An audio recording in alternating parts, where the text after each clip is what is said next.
September the 1st, 1939. German troops thrust deep into Poland to win a swift and absolute victory. Barely 20 years earlier, their forefathers had also been on the march, but back into their homeland as a defeated army.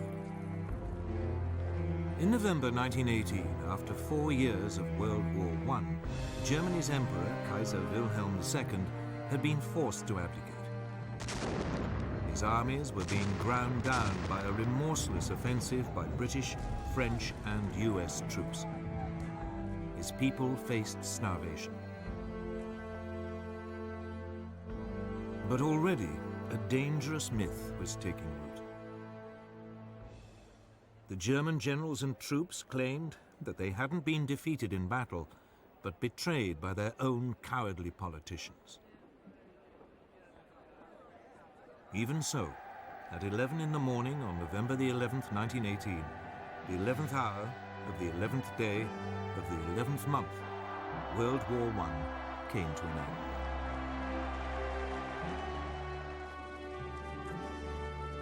The following month, President Woodrow Wilson of the United States arrived in Europe, promising to create a new world order. He persuaded the world's leaders to sign up to a new League of Nations. At the Treaty of Versailles, they agreed that from now on, disputes between countries would be resolved not by fighting, but by debate in the League. The peoples of Europe were set free. Germany's ally, the Austro-Hungarian Empire, was dismembered. Out of it, new nations were created: Austria, Poland, Hungary, Czechoslovakia, Yugoslavia, Latvia, Lithuania, and Estonia. Germany itself was greatly reduced in size. But this process contained a time bomb. Not everyone celebrated the birth of countries like Czechoslovakia. Several of them contained substantial German minorities. One day, the desire to reunite the German peoples would come to haunt Europe. The war-torn German people also had one final indignity inflicted on them. They were forced to pay a massive £6.6 billion in reparations to France and Britain, something they could ill afford. And when he returned to America, Wilson's new world order immediately fell apart. The US Congress decided it could not risk being sucked into another war in Europe. It refused to join his league, and the US withdrew into isolationism. Germany was now a very different nation. It was still Europe's biggest country, but its militaristic monarchy had gone. It had become a democracy. But its government, the so-called Weimar Republic, was soon struck by a series of hammer blows. Street battles erupted between extreme right-wing nationalists and communists trying to start a revolution. Then, in 1923, the country was devastated by hyperinflation, which reached hundreds of % a month. Ordinary people's savings were wiped out. This was fertile ground for a new breed of rabble-rousing right-wing politicians. Among them, Adolf Hitler. Hitler had been born in Austria. He had fought bravely as a soldier in World War I and been awarded the Iron Cross. On returning to Germany, he settled in Munich, and his fiery oratory soon enabled him to seize control of the small National Socialist or Nazi Party.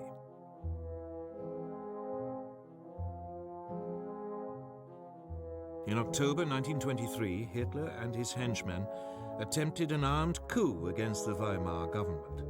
It failed, and he was sentenced to 9 months.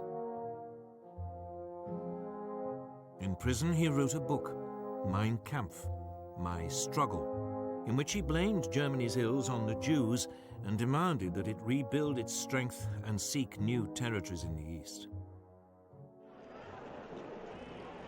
On his release, he set about building the Nazis into a proper, disciplined political party. From now on, he would use the democratic system to achieve power. But for the next 5 years, Weimar Germany prospered. Support for extremist parties, left and right, dwindled. Then suddenly, Hitler's opportunity arrived.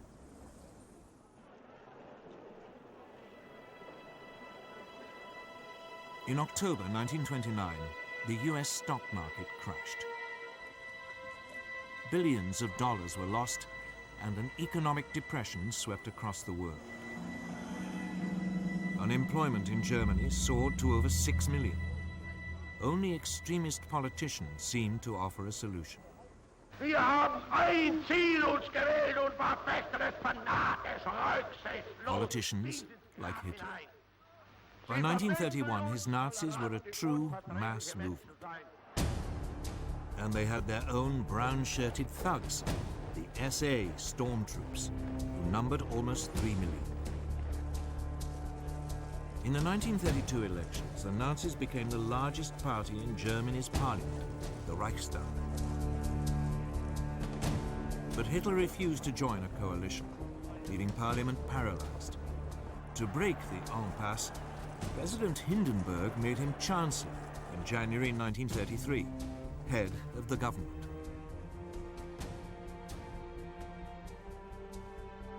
Within a month, the Reichstag burned down.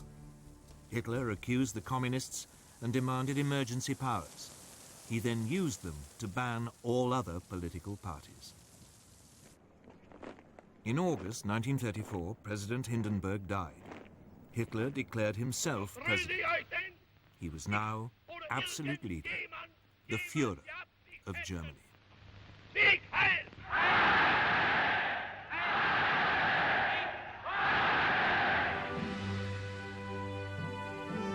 At first, there was little sign of what was to come.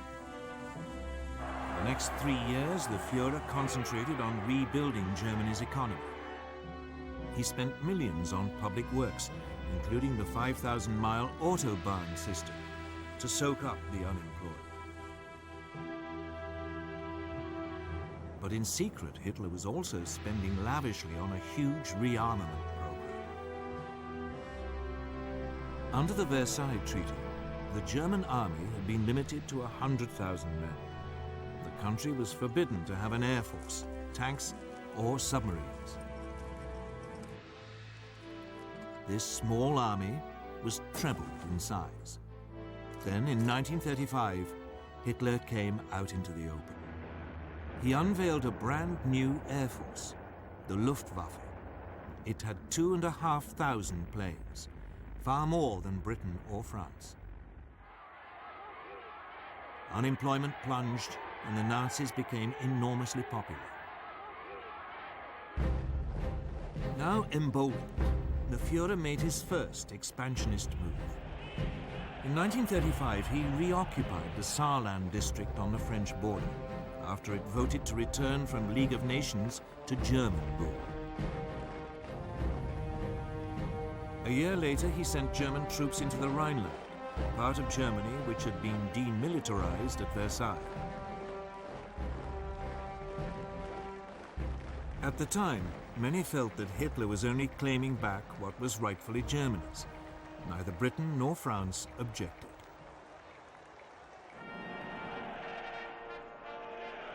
When Berlin hosted the 1936 Olympic Games, the Nazis were seen by many as firm but fair. A government which was restoring the nation's pride and which didn't threaten anyone. Of course, there were signs. The 1935 Nuremberg laws forbade Jews to marry true Aryan Germans and deprived them of their citizenship. But when the first threats came to world peace, they didn't come from Hitler at all, but from somewhere else entirely.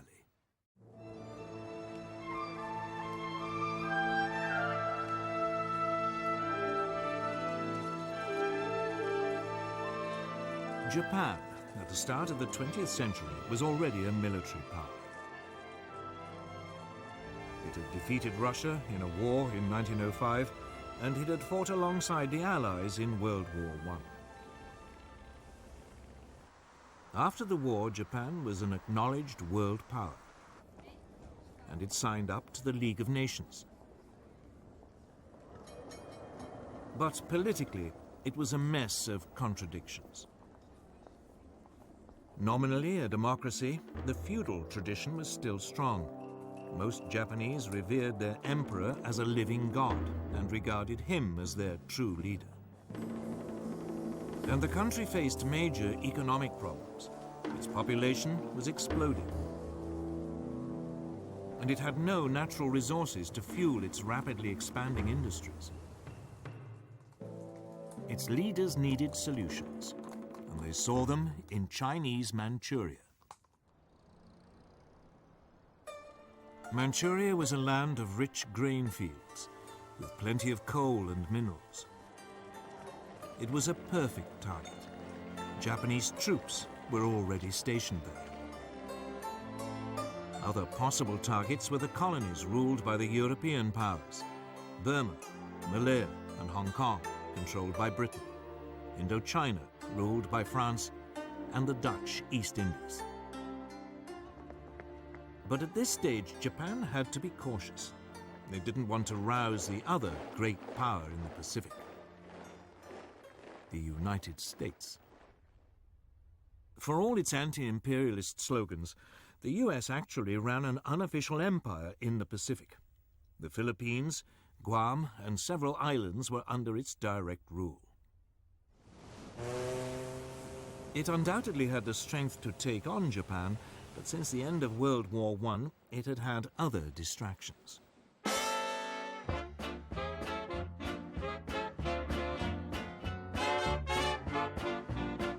This was America's Jazz Age.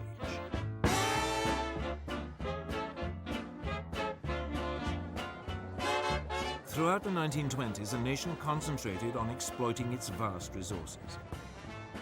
There was an economic boom that seemed without end. Fortunes were made both in industry and the stock markets. America seemed lost to the increasing pursuit of pleasure. With distractions like these, Japan's growing pains in the Pacific seemed very far away. America had slashed its army after World War I and agreed a naval reduction treaty with Britain, France, and Japan. This, in effect, handed naval superiority in the Pacific to the Japanese. And then came the Great Depression.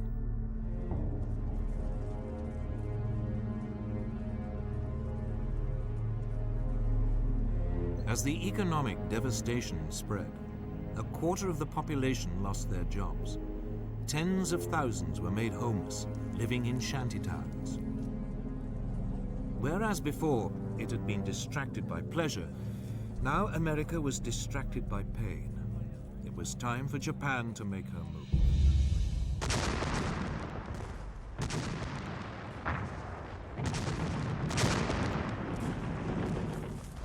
In 1931, without even informing their own elected government, the Japanese forces in Manchuria seized the capital Mukden and then overran the rest of the territory. A puppet state, Manchukuo, was proclaimed under a puppet ruler. Henry Puyi, the last emperor of China, who had been deposed in 1911, was dragged out of retirement.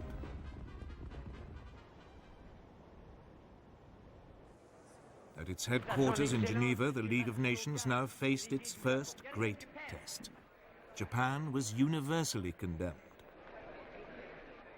But her response was blunt.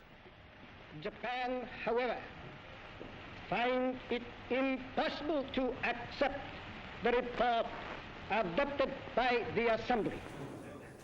The Japanese then just walked out, and the League suddenly realized there was nothing it could do about Manchuria.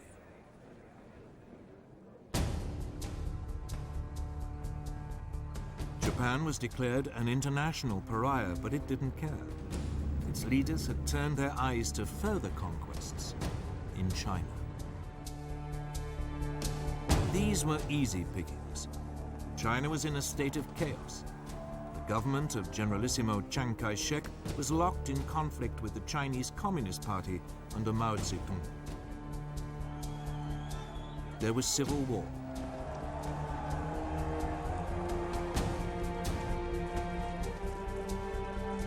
In 1936, as a precursor to invasion, the Japanese signed a pact with Hitler. The aim was to guard against any attack by Soviet Russia were it to move on China.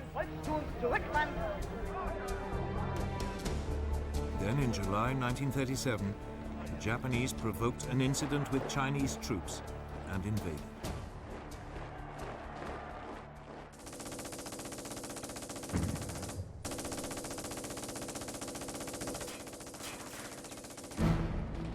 At first, the Chinese were taken by surprise. But they soon fought back fiercely, the communists even joining the Kuomintang in a united front. The Japanese responded with amphibious landings. By the end of 1937, they had overrun much of northern China and the coast.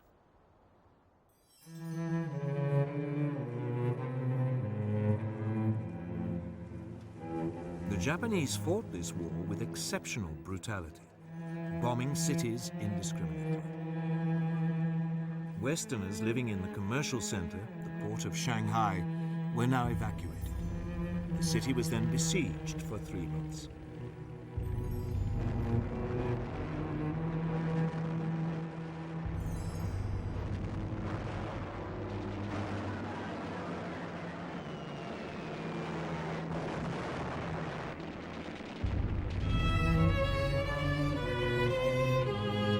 Suffered widespread damage, the Japanese forces showing no pity or concern for the native population. But it was after the capture of Nanking, then the Chinese capital, on December the 17th, 1937, that the Japanese forces really ran amok. Over 300,000 civilians are estimated to have been massacred during a 6-week orgy of rape and indiscriminate killing.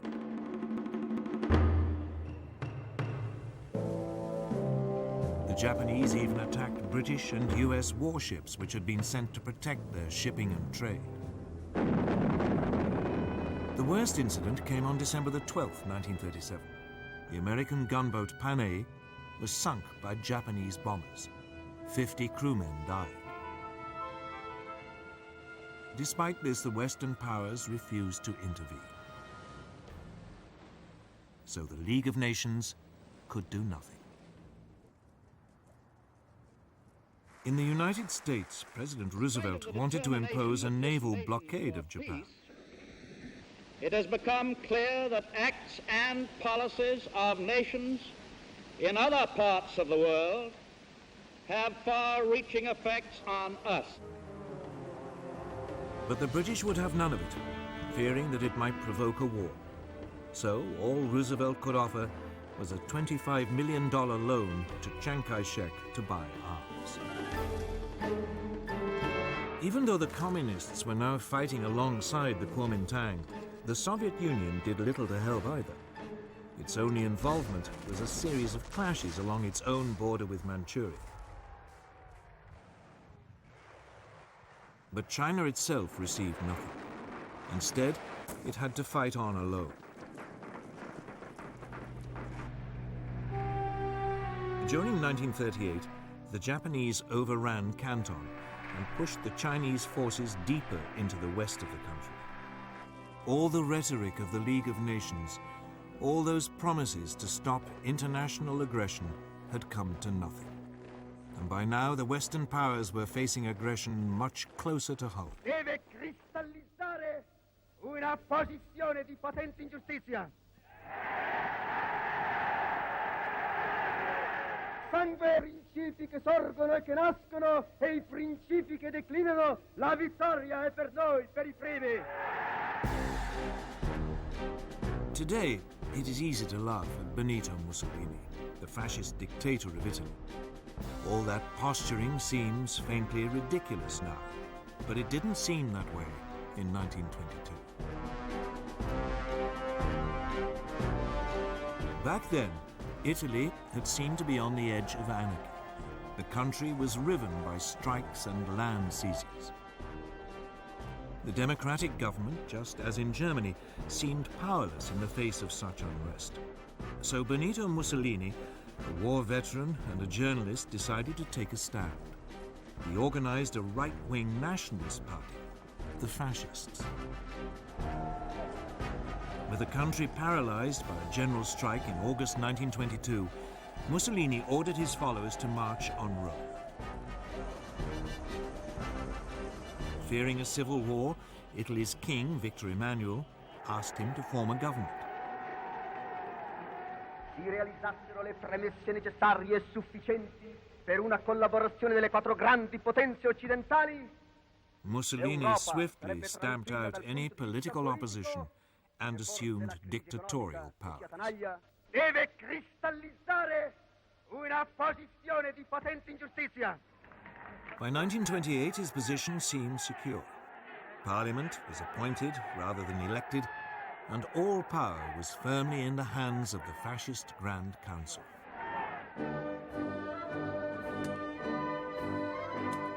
Like Hitler, Mussolini's first acts made him immensely popular. Massive programs of public works provided employment and transformed Italy's infrastructure. Corruption was rooted out and the mafia more or less eliminated. Italy's armed forces were built up, including an advanced modern air force. In the Mediterranean, Mussolini launched a powerful navy, bigger than the combined might of the British and French Mediterranean fleets. When the Great Depression came, Italy seemed to weather it better than most. Mussolini became a source of worldwide inspiration. Political leaders, not least Adolf Hitler in Germany, saw the fascist system as a role model, strong and purposeful, in contrast to the weakness of the democracies in Britain and France. But Mussolini wanted more than adulation.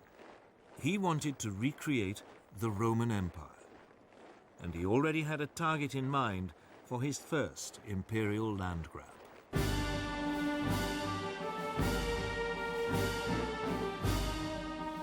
His target was Abyssinia, today's Ethiopia. Italy already had colonies on its borders in Eritrea and Italian Somaliland. In December 1934, Italian forces provoked a clash with Abyssinian troops at an oasis in the Ogaden region, well inside Abyssinian territory.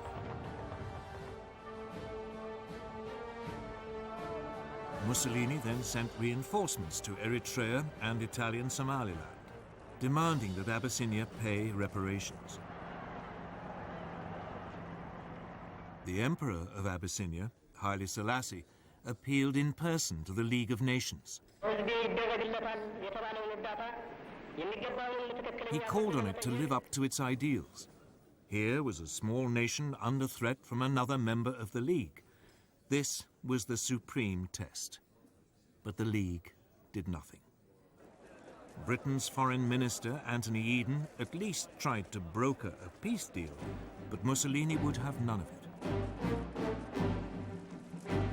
In early October 1935, the Italian army invaded from Eritrea and Italian Somaliland.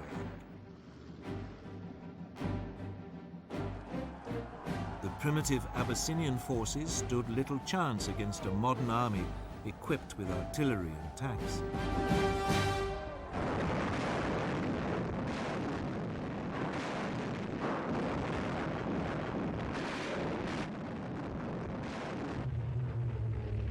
The Italian Air Force had total command of the air and harried the Abyssinians, on occasions dropping gas bombs, even though gas had been outlawed at Versailles. as a crime against humanity. After 6 months, Abyssinia was completely overrun. The Emperor Haile Selassie fled into exile in Britain. From its headquarters in Switzerland, the League of Nations wrung its hands. It did impose economic sanctions, but they had little effect. Mussolini's aggression had revealed two things. The League of Nations, that great hope for peace, was impotent. And both Europe's supposed major powers, the democracies Britain and France, no longer had the stomach for a fight.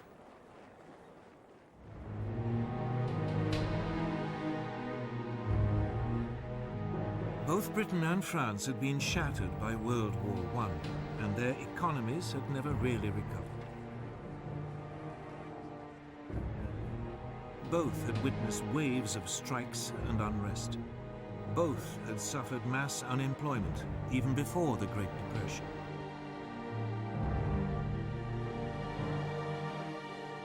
Both also faced the cost of controlling empires, now swollen by taking on Germany's former colonies and the Middle Eastern territories once run by the Turkish Ottoman Empire. And above all, both had been traumatized by the horrific casualties of World War I. A succession of British leaders, Lloyd George, Ramsay MacDonald, and above all Stanley Baldwin, all resolved to keep Britain out of future conflicts. Despite horrific casualties on the Western Front, Britain had ended World War I with a large and very effective conscript army. This was immediately run down to a small professional force designed to police its sprawling empire. And when the Great Depression struck, any ideas of modernizing the army were abandoned. It meant that Britain went into the run-up to war economically and militarily weak.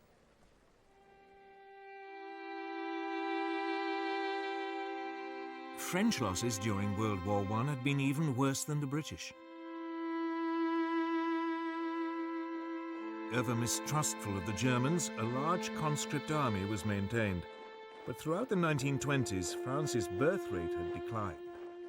It became clear that there would be a manpower shortage by the mid to late 1930s. France realized it could never compete with Germany on the size of its army alone.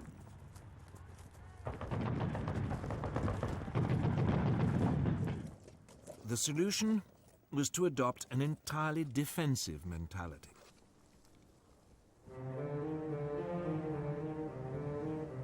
The Maginot Line, a series of fortifications, was begun in 1930 along the frontier with Germany and ran as far as the Belgian border.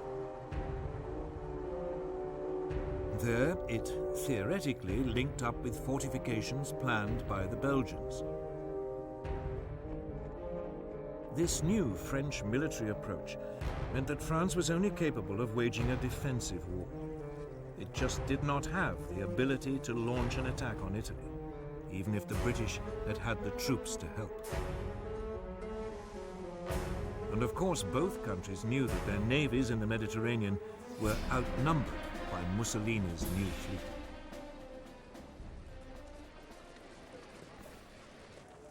So when Italy conquered Abyssinia, it made sense for both powers to do nothing. It just seemed too remote, too much someone else's problem.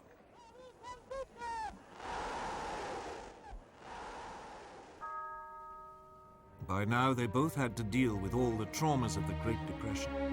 That seemed so much more pressing. And above all, they were now faced with a military threat far closer to home. A resurgent and rearming Germany. And Germany's power, and that of Italy too, was soon about to be demonstrated in supporting the rise of another dictator in Spain.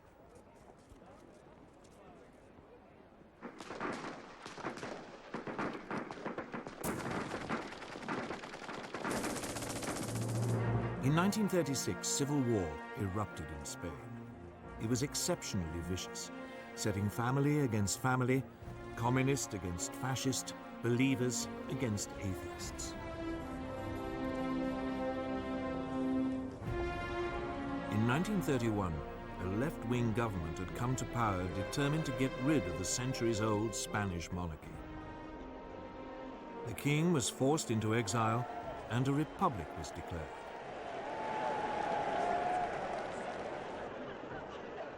In February 1936, the parties of the left combined in a popular front to take on the forces of the right in a general election.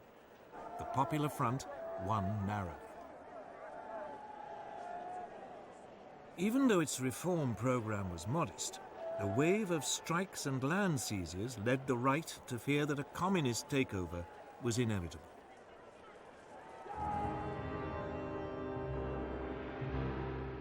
Within the Spanish army, long a bastion of conservative and Catholic thinking, senior officers began to consider the possibility of a coup.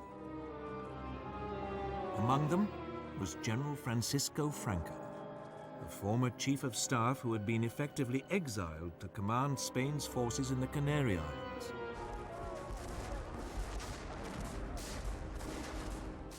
On July the 17th, 1936, the units of the army fighting guerrillas in Spain's colony in Morocco mutinied. The next day, Franco flew to join them, proclaiming a new nationalist movement which would save Spain from communism. Mainland garrisons now joined this revolt. The Popular Front responded by calling for volunteers to defend the Republic. Battle lines had been drawn.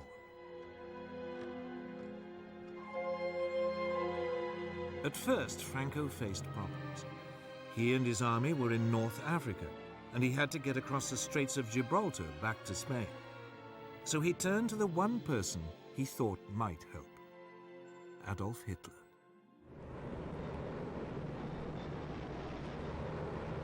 Within a month, transport aircraft from Hitler's new Luftwaffe had begun an airlift, taking Franco's battle-hardened veterans over to southern Spain.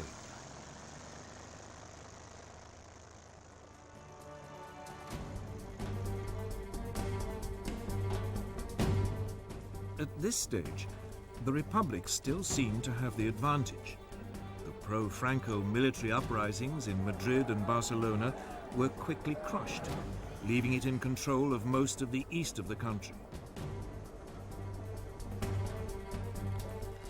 Franco's nationalists were confined largely to the northwest and part of the south.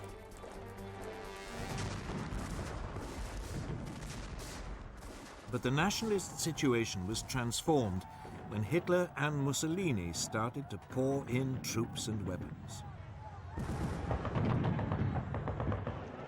The German dictator seized the opportunity to test his new equipment and expanding armed forces. The first Panzer tanks were sent, along with some 12,000 troops. And the Luftwaffe deployed its Condor Legion, with its ultra-modern new bombers and fighters.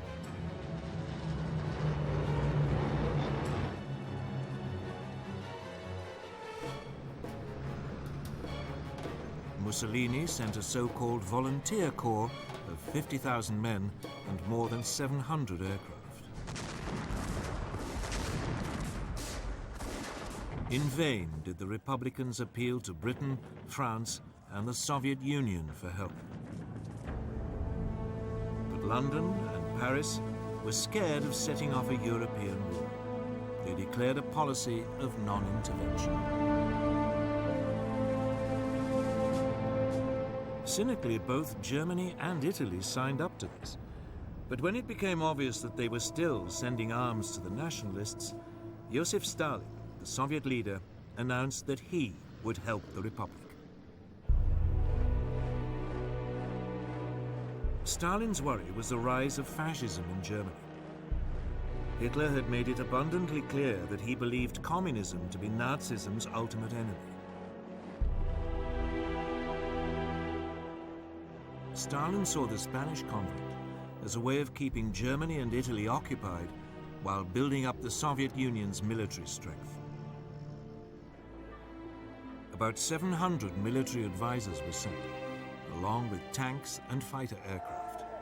It was something, but no match for the support Franco had received. In fact, the largest source of outside help for the Republic didn't come from a country at all, but from volunteers, the International Brigades.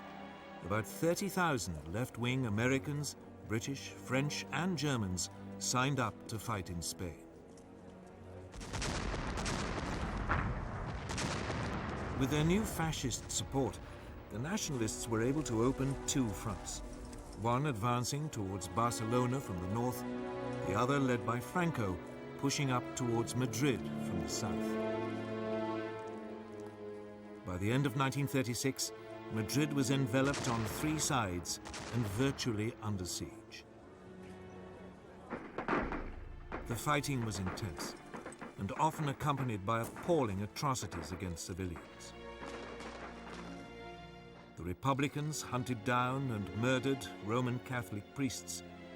The nationalists slaughtered anyone accused of being communist. German and Italian air power was used indiscriminately against civilian targets. Madrid was heavily bombed. But the worst incident came in April 1937, when the Basque town of Guernica was virtually obliterated, with 6,000 civilian deaths. The area controlled by the Republic was steadily ground down. Its forces fought with great gallantry, but undertrained and under-equipped amateurs were no match for the professional soldiers led by Franco, or for the combined modern weaponry of Italy and Germany. As the war dragged on, the fighting around Madrid became a symbol of the left's determination not to be crushed by a fascist dictatorship. But behind the scenes, the Republican alliance was falling apart. The communists and socialists wanted to concentrate on winning a military victory. But the more idealistic anarchists and syndicalists saw the war as an opportunity for a mass revolution by the workers. These disagreements burst out into the open in May 1937. Fighting broke out in Barcelona between the anarchists and communists. It was a fatal weakening of the Republican cause. By the end of 1938, the nationalists had penned their enemy into a small enclave around Barcelona, and another stretching eastward from Madrid to the coast.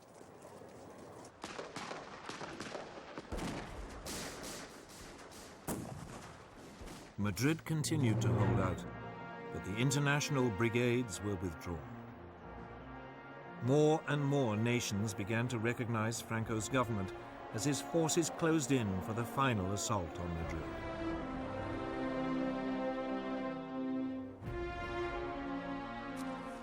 At the end of March 1939, its defenders, exhausted after nearly 3 years of fighting, the capital finally surrendered.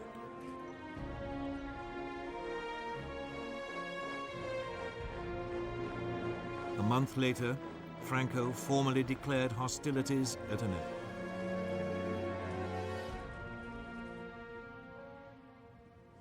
The scars of Spain's civil war took years to heal, and in some ways, they never have. And internationally, Franco's victory over the Republic proved a disaster. Hitler and Mussolini were confirmed in their belief that the democracies of Britain and France were impotent to resist any real pressure. While Stalin despaired of their willingness to confront fascism. Hitler in particular saw his way open to begin the aggressive policies outlined in Mein Kampf. Even before the Spanish Civil War ended, his armies were on the march.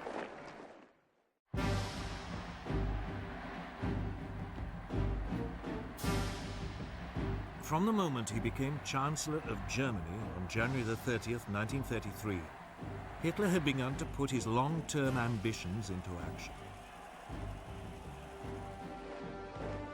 On February the 3rd, he told his top commanders that his ultimate aim was to conquer territory in the east and ruthlessly Germanize it.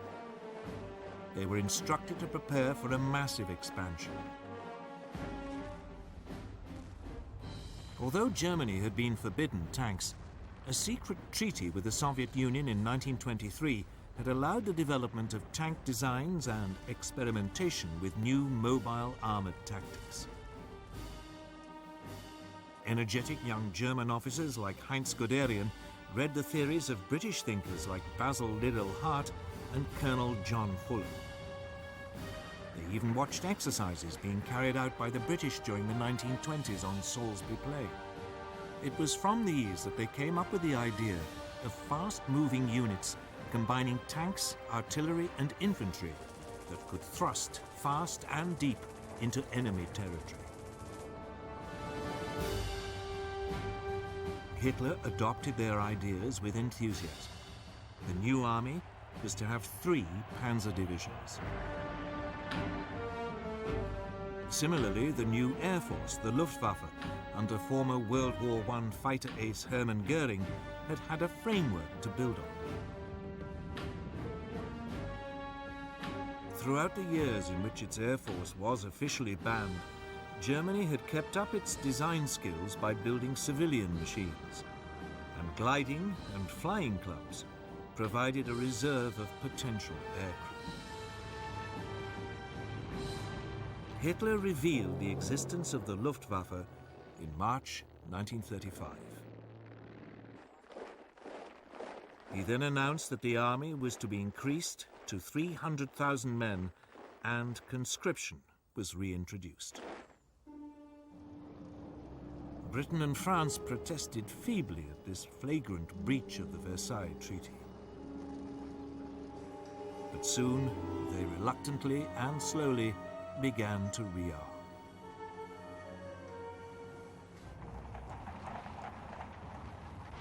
Until this point, Hitler had been modest in his goals.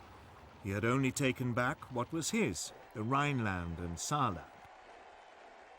But now he had a grander target in mind. His homeland, Austria. In 1934, Austrian Nazis had attempted to seize power and unify the country with Germany. The Austrians, after all, spoke German, even if they had never been part of a German state. In February 1938, another Nazi plot was discovered. Austrian Chancellor Kurt von Schuschnigg protested to Hitler. Hitler responded by demanding that Austria stop mistreating the Austrian Nazis and unite with Germany. Die Jugend ist uns verschrieben und verfallen mit Leib und mit Schuschnigg promptly called a referendum so that the Austrians could vote on whether to remain independent. But on March the 12th, 1938, the eve of the referendum, Hitler, fearing that it might produce the wrong result, sent in his troops. Complete surprise and an enthusiastic welcome by Nazi sympathizers made it a bloodless invasion. Within hours, Hitler announced Austria's incorporation into the Third Reich. A sovereign nation had, for the first time, been subsumed into a greater Germany. Once again, the Western democracies failed to react. In the summer of 1938, he turned on his next prey, Czechoslovakia. A substantial German minority lived in the northwest of the country, an area known as the Sudetenland. These Sudeten Germans had been part of the old Austrian Empire, but had been cut off when Czechoslovakia was created in 1919. This was the time bomb that had started ticking at the signing of the Treaty of Versailles. Hitler encouraged Sudeten German demands for autonomy and then threatened the Czech government with force if it refused to agree. Undaunted, the Czech government ordered general mobilization and prepared to resist. The Czechoslovak army was large and well equipped, with formidable fortifications on its frontier with Germany. Hitler backed off. But then at the beginning of September, concerned that war might be imminent, the British Prime Minister Neville Chamberlain decided to act as a peacemaker. He flew to meet Hitler twice.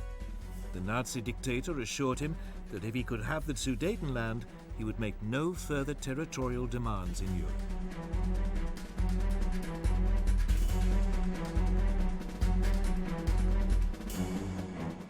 In Munich, on September the 29th, 1938, with Mussolini acting as mediator, France and Britain signed an agreement giving the Sudetenland to Germany in return for a formal declaration by Hitler that he had no more territorial ambitions.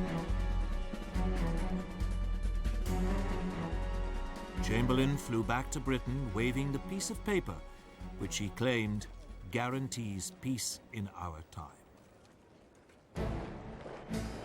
And so, on October the 1st, German troops occupied the Sudetenland and seized the Czech frontier fortifications. Hitler now began sizing up his next target, Poland. Eine große Nation muss dauernd zusehen, wie gegen Recht und vertragliche Bestimmungen Angehörige des Blutes. Again, the nominal cause was a German minority marooned as a result of the Versailles Treaty. Also normalen Staatenverbrecher. Hitler demanded the return of the port of Danzig to German control, so that East Prussia could be linked up with the rest of Germany. The Poles refused, and Hitler hesitated. He was not quite ready for all-out war, and he had unfinished business with Czechoslovakia. In March 1939, the eastern part of the country, Slovakia, which was ethnically different to the Czech lands, appealed to Hitler for help in achieving greater independence. Hitler summoned the Czechoslovak Prime Minister Emil Hácha to Berlin and browbeat him into putting his country under German protection.